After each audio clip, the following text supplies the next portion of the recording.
Yes, I was considering Cuba at the beginning, but then with exactly what happened with Trump, I just decided to go somewhere else. As flights from Canada's major airlines to Cuba were suspended because of an aviation fuel shortage, as the Trump administration attempts to cut Cuba off from using traditional fuel sources, Montrealers have been changing their plans to the popular vacation destination that sees many Quebecers go there.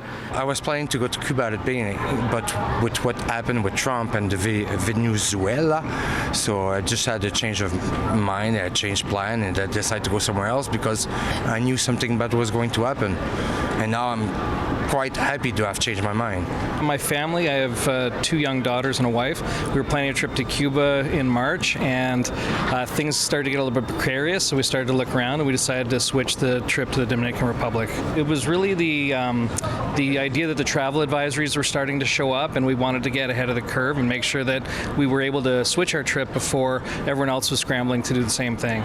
Flights from Air Canada, Air Transat, and WestJet have all suspended service to Cuba for the time being and could resume in late April or early May. I had plans, but I wouldn't say that I was disappointed that some planes were cancelled, because I can still reschedule and find other solutions to spend my vacation in April, let's say.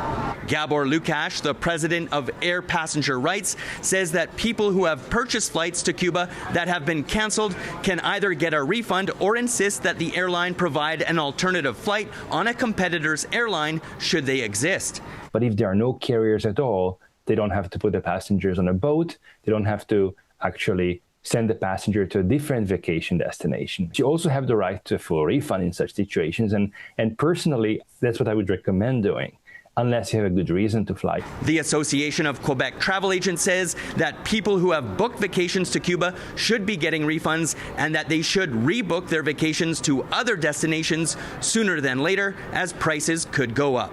Cuba was always the cheapest flights, so finding something at a similar range might be difficult, probably impossible. However, for about $500 more, there are some destinations in the northern Dominican Republic and other destinations as well that are available for a slightly more amount. There are ways to get to Cuba through Panama or Mexico, but that is not what is recommended right now. I've been following the embargo that the United States been doing with Cuba, so for a long time, for the longest time, and not only Trump, but even before that.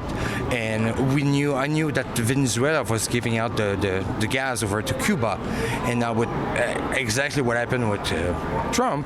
So yeah, there it is. In Montreal, Gareth Madoc-Jones, City News.